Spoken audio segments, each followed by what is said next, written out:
Hello दोस्तों, आज हम लोग इस लेक्चर में पार्ट 12 करने वाले हैं जिसमें है विद्युत ऊर्जा। ठीक है। तो किसी चालक में विद्युत आवेश प्रवाहित होने से जो ऊर्जा व्यय होती है उसे विद्युत ऊर्जा कहते हैं। अब यहाँ पर चालक पहले एक बना लेते हैं। चालक, ये है चालक तार। ठीक। अब इसको किसी विद्युत सेल बैटरी से जोड़ देते हैं तो इस चालक तार में धारा प्रवाहित होने लगती है। ठीक है। तो जिसमें चालक में इस बैटरी से जब जोड़ते हैं तो इसमें आवेश प्रवाहित होने लगता है। ठीक है। जब आवेश प्रवाहित होता है तो इस चालक के तार से हो करके जो आवेश जाता है तो इसमें से कुछ ऊर्जा तार में खर्च होती होगी, तो जिसे ऊर्जा का व्यय होना कहते हैं। ठीक है। तो यही कह रहा है किसी चालक में विद्युत आवेश प्रवाहित होने से जो ऊर्जा व्यय होती है उसे विद्युत ऊर्जा कहते हैं। यदि किसी चालक में विभवांतर V हो तो Q कूलाम आवेश को चालक के एक सिरे से दूसरे सिरे तक ले जाने में किया गया कार्य या व्यय विद्युत ऊर्जा W बराबर V इंटू क्यू होता है।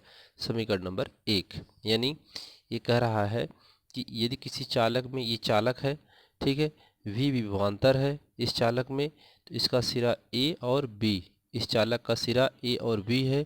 यदि इस चालक में A सिरे से V सिरे तक Q आवेश लाया जाए, ठीक है, इसको ए सिरे से भी सिरे तक आवेश लाने में जो कार्य करना पड़ेगा अर्थात डब्लू, वह व्यय विद्युत ऊर्जा कहलाता है। ठीक है। अर्थात डब्लू बराबर हो जाता है V इंटू क्यू। ठीक है। ये समीकरण नंबर 1 यहाँ पे मिल जाता है। विद्युत ऊर्जा का मात्रक जूल होता है। ठीक है। तो एक जूल के देख लेते हैं किसे कहते हैं। यदि चालक के सिरों के बीच विभवांतर 1 वोल्ट हो तथा चालक में 1 कूलाम आवेश प्रवाहित किया जाए तो उस चालक में व्यय ऊर्जा 1 जूल होगी। यदि किसी चालक के सिरों पर, ये चालक के सिरे हैं, विभवांतर 1 वोल्ट हो, अब यहाँ पर विभवांतर कितना हो जाए, 1 वोल्ट हो जाए, तथा चालक में 1 कूलाम आवेश प्रवाहित किया जाए। अब जो इसमें आवेश प्रवाहित हो रहा है वो कितना होना चाहिए, आवेश इसमें कितना होना चाहिए, क्यू 1 कूलाम होना चाहिए। ठीक है। 1 कूलाम आवेश इसमें प्रवाहित किया जाए तो उस चालक में व्यय ऊर्जा, अब इस चालक में जो व्यय ऊर्जा होगी वह 1 जूल कहलाएगी। ठीक है। आगे है इसमें, यदि चालक में विभवांतर V वोल्ट t सेकंड के लिए I एम्पियर की धारा प्रवाहित की जाए तो चालक में प्रवाहित धारा आवेश होगा Q बराबर I इंटू टी कूलाम। समीकरण नंबर 2 क्या करा है कि यदि किसी चालक में V वोल्ट, विभवांतर कितना हो, V वोल्ट, t सेकंड के लिए I एम्पियर की धारा प्रवाहित की जाए, यानी इस चालक में अगर V वोल्ट टी सेकंड के लिए कोई टाइम है, उस एकांक टाइम या टी सेकंड के लिए किसी टाइम पे, ठीक है, के लिए आई एम्पियर की धारा प्रवाहित की जाए तो चालक में प्रवाहित आवेश होगा Q बराबर आई इंटू टी कूलाम। अब यहाँ पर समीकरण नंबर 2, तो समीकरण 1 और समीकरण 2 से, समीकरण 1 क्या मिला हमें, समीकरण 1 मिला W बराबर V इंटू क्यू, समीकरण नंबर 1, और समीकरण नंबर 2 मिला है Q is equal to I into T, समीकरण नंबर 2। समीकरण 1 और 2 से क्या करते हैं, समीकरण 2 का मान समीकरण 1 में रख देते हैं तो W बराबर क्या हो जाएगा, V इंटू आई और इंटू टी, क्यू का मान यहाँ पर आई इंटू टी रख देंगे तो क्या मिल जाएगा, W बराबर यहाँ पे हमको मिल जाएगा VIT। ठीक है। ये आपको विभवांतर और धारा के पदों का सूत्र हो जाएगा, मिल जाएगा हमें समीकरण नंबर 3। ठीक है। तो यहाँ पर वही समीकरण 2 का मान समीकरण 1 में रखने पर, तो समीकरण 2 का मान समीकरण 1 में रख दिए अर्थात क्यू का मान यहाँ पे रख दिए तो हमें समीकरण नंबर 3 प्राप्त हो जाता है। ठीक है। तो यहाँ से समीकरण नंबर 3 इतना जूल प्राप्त हुआ। विभवांतर व धारा के पदों में विद्युत ऊर्जा का सूत्र है। अतः चालक में टी सेकंड में व्यय हुई विद्युत ऊर्जा, ये टी सेकंड में अर्थात टी समय के लिए हमने क्या किया था, इस चालक में धारा प्रवाहित की थी। यहाँ पर इसमें कराएगी, यदि किसी चालक में विभवांतर V वोल्ट टी सेकंड के लिए I एम्पियर की धारा प्रवाहित की जाए तो चालक में प्रवाहित आवेश, तो तब उस समय सूत्र होता है VIT हो जाता है, यानी इसका मतलब कि चालक में t सेकंड में व्यय हुई विद्युत ऊर्जा का सूत्र है। अब किसी भी चालक में t समय के लिए जब हम उसमें t समय के लिए जब हम उस चालक में धारा प्रवाहित करेंगे तो उसकी ऊर्जा जो व्यय होगी वह इतना होगी। ठीक है, तो ये सूत्र विभवांतर और धारा के पदों का हो गया। ठीक है, आगे है यदि चालक का प्रतिरोध R ओम हो तो ओम के नियम से, अब चालक का जो प्रतिरोध है, ये जो चालक है, ये चालक है तो इसका प्रतिरोध कितना हो, R ओम हो। ठीक है, इसका प्रतिरोध R ओम हो तो ओम के नियम से, ओम का नियम हम लोग जानते हैं क्या होता है, V is equal to I R होता है। ठीक, तो V का मान समीकरण नंबर 3 में रख दीजिए। यहाँ पे समीकरण नंबर 3 में रख देते हैं तो W बराबर V का मान आई आर है, तो यहाँ पर आई आर इंटू यहाँ पर क्या है वी आई टी। वी का मान क्या रख दिए, आई आर रख दिए और आई टी आगे बच रहा है तो आई इंटू टी। अब यहाँ पर W इज इक्वल टू आई का गुणा आई में करेंगे तो आई स्क्वायर आर टी मिल जाएगा। ये सूत्र हमें यह मिल जाएगा। तो यहाँ पर जो सूत्र मिलता है धारा और प्रतिरोध के पदों में सूत्र मिल जाता है हमको। तो ये सूत्र हमें यहाँ पे प्राप्त हो जाता है। ये मान यहाँ पर इसका मान यहाँ पे v का मान समीकरण नंबर 3 में रख देते हैं तो ये मान आ जाता है, समीकरण नंबर 4 मिल जाता है, धारा व प्रतिरोध के पदों में विद्युत ऊर्जा का सूत्र। ठीक है, तो धारा और प्रतिरोध के पदों में विद्युत ऊर्जा का सूत्र मिल गया हम लोगों को, जो समीकरण नंबर क्या है 4 है। ठीक, अब यहाँ पर W बराबर आई स्क्वायर आर टी जूल में, ये किस में है, जूल में है, तो ओम के नियम से ये वाला सूत्र जो है इस सूत्र में समीकरण नंबर 4, समीकरण नंबर 4 में। ठीक है, तो W बराबर आई स्क्वायर आर टी में ओम के नियम से I बराबर वी अपान आर रखने पर, तो ओम का नियम से I बराबर वी अपान आर होता है, तो इसको रखने पर तो यहाँ पर ओम का नियम जो है I बराबर क्या है वी अपान आर, तो ये मान यहाँ पे रख देंगे। तो W बराबर क्या हो जाएगा वी अपान आर का square into R into T.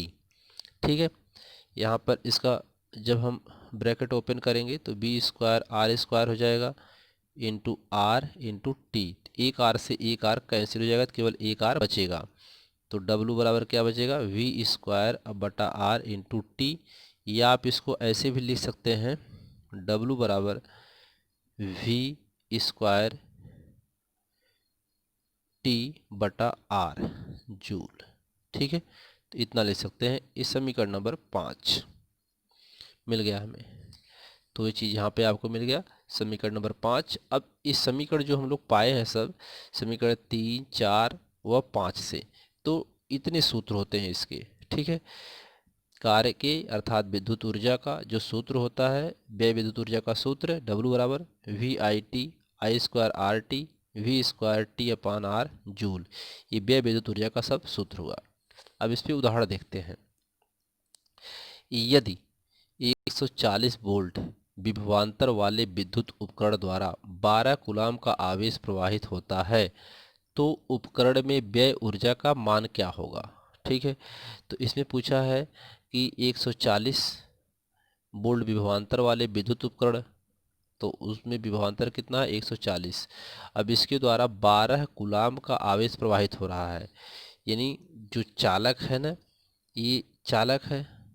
ठीक है, इसमें विभवांतर कितना है, विभवांतर B बराबर कितना 140 वोल्ट है। अब इस उपकरण में तो इसमें प्रवाहित हो रहा है, अब इसके द्वारा उपकरण द्वारा 12 वोल्ट का आवेश प्रवाहित हो रहा है। इसमें आवेश कितना है Q बराबर इसमें प्रवाहित हो रहा है 12 वोल्ट। तो कह रहा है कि उपकरण में व्यय ऊर्जा अर्थात W निकालना है हमें। तो हम जानते हैं ये W फाइंड करना है हमें, निकालना है व्यय ऊर्जा अर्थात कार्य उसका निकालना है। तो W बराबर हम जानते हैं सूत्र क्या होता है V इंटू क्यू, ये वाला सूत्र लगा देंगे इसमें तो इसका आंसर आ जाएगा। तो यहाँ पर वही विभवांतर जो दिया है, वैद्युत आवेश दिया हुआ है, इसके बाद व्यय ऊर्जा W बराबर Q इंटू वी होता है 140 और 12 इसका दिया है 1680, अर्थात उपकरण में 1680 जूल ऊर्जा व्यय होगी। ठीक है, अगला उदाहरण देखते हैं। अगला उदाहरण है एक विद्युत हीटर में 3 एम्पीयर की विद्युत ऊर्जा विद्युत धारा 20 सेकंड के लिए प्रवाहित की जाती है। ठीक है, विद्युत हीटर है, 3 एम्पीयर की विद्युत धारा 20 सेकंड के लिए क्यों प्रवाहित की जा रही है। यदि हीटर के तार का प्रतिरोध 250 ओम हो तो हीटर में कितनी ऊर्जा व्यय होगी, अर्थात W निकालना है। तो इस सूत्र में आप देख सकते हैं इस सवाल में क्या क्या दिया है। I बराबर दिया हुआ है, कितना दिया है, 3 एम्पीयर। ठीक है, I बराबर दिया है 3 एम्पीयर और R बराबर दिया है 250 और समय दिया है इतना, समय दिया हुआ है 20 सेकंड और R बराबर दिया हुआ है 250 ओम। ठीक, 250 ओम दिया हुआ है। व्यय विद्युत ऊर्जा का सूत्र पूछा है, W बराबर, ठीक है, यहाँ पर देखिए R और I, तो R और I के पदों में आ गया है, तो इसके लिए फार्मूला जो लगेगा I स्क्वायर RT लगेगा, क्योंकि यहाँ पर जो सूत्र लगेगा, अब यहाँ पर ये वाला सूत्र लगेगा, यहाँ VIT है, यहाँ पर क्या है I स्क्वायर RT है, तो हमें I और R मालूम है, यहाँ पर दिया हुआ है तो कार्य निकालना है और समय दिया हुआ है। ठीक है, तो सब दिया हुआ है, तो यहाँ पर धारा और प्रतिरोध के पदों का सूत्र है, अर्थात धारा और प्रतिरोध के संबंध में बात की जा रही है, तो इसलिए ये वाला सूत्र यहाँ पर लगाया जाएगा।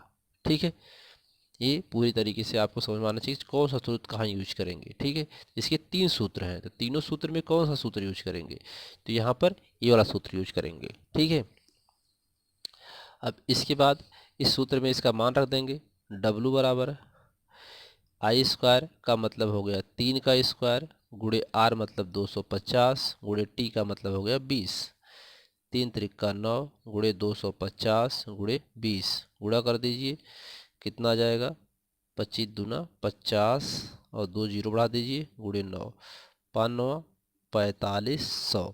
इसको आप लिख सकते हैं 45 गुणे 10 घाते 3 जूल, यही इसका आंसर आ गया।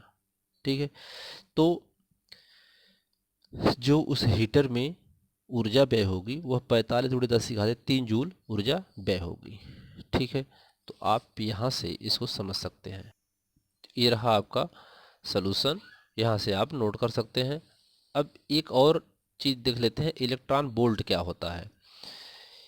तो इलेक्ट्रॉन वोल्ट, यदि दो बिंदुओं के बीच विभवांतर 1 वोल्ट हो तो इलेक्ट्रॉन को एक बिंदु से दूसरे बिंदु तक ले जाने में किया गया कार्य 1 इलेक्ट्रॉन वोल्ट कहलाता है। बहुत अच्छी बात है। यहाँ देखिए कह रहा है कि यदि दो बिंदु हो, तो ये चालक है, ठीक, इस चालक के बीच विभवांतर कितना होना चाहिए, 1 वोल्ट होना चाहिए। 1 वोल्ट हो तो इलेक्ट्रॉन को एक बिंदु से, अब यहाँ से इलेक्ट्रॉन जाएगा और कहाँ आएगा, इस बिंदु तक आएगा। ठीक है, इस बिंदु से चलेगा इस बिंदु तक आएगा, तो इलेक्ट्रॉन को इस बिंदु से इस बिंदु तक, अर्थात एक बिंदु से दूसरे बिंदु तक ले जाने में जो कार्य करना पड़ेगा W, वह क्या कहलाएगा, 1 इलेक्ट्रॉन वोल्ट कहलाएगा। ठीक है, 1 इलेक्ट्रॉन वोल्ट कहलाएगा। विभवांतर B को एक बिंदु से दूसरे बिंदु तक ले जाने में किया गया कार्य W बराबर क्या होगा, EV इलेक्ट्रॉन वोल्ट होता है, एक बिंदु से दूसरे बिंदु तक। ठीक है, विभवांतर कितना, विभवांतर दो बिंदुओं के बीच के विभवांतर V को एक बिंदु से दूसरे बिंदु तक ले जाने में किया गया कार्य 1 इलेक्ट्रॉन वोल्ट कहलाता है। ठीक है, अब E क्या है, इलेक्ट्रॉनों का आवेश है, जिसका मान कितना होता है, 1.6 गुणे 10 घाते -19 कूलम होता है। V बराबर क्या, 1 वोल्ट हो तो इलेक्ट्रॉन का मान इतना होता है। अब V, यदि V बराबर 1 वोल्ट हो तो जब V बराबर 1 हो जाएगा, यहाँ पे W इज इक्वल टू क्या है, E और V। यदि हम कह रहे हैं कि यदि V is equal to 1 volt हो जाए, तो यहाँ पर 1 वोल्ट हो जाएगा, तो W बराबर क्या हो जाएगा, 1 इलेक्ट्रॉन हो जाएगा, क्योंकि यहाँ पर क्या आ जाएगा, देखिए ऐसे 1 गुणे 1 वोल्ट हो गया, तो W बराबर क्या हो गया, 1 इलेक्ट्रॉन हो गया। तो W बराबर 1 इलेक्ट्रॉन, और 1 इलेक्ट्रॉन का मान हम जानते हैं कि 1.6 गुणे 10 घाते -19 कूलम होता है।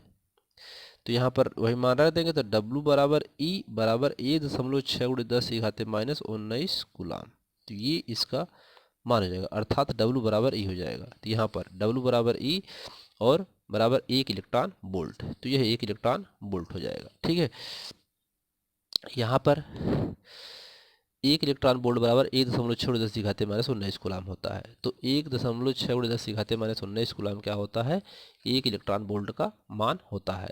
तो 1 इलेक्ट्रॉन वोल्ट कार्य व ऊर्जा का सबसे छोटा मात्रक होता है। ठीक है, तो इस लेक्चर में इतना ही। अगले लेक्चर में आपको विद्युत धारा का तापीय प्रभाव पढ़ाया जाएगा।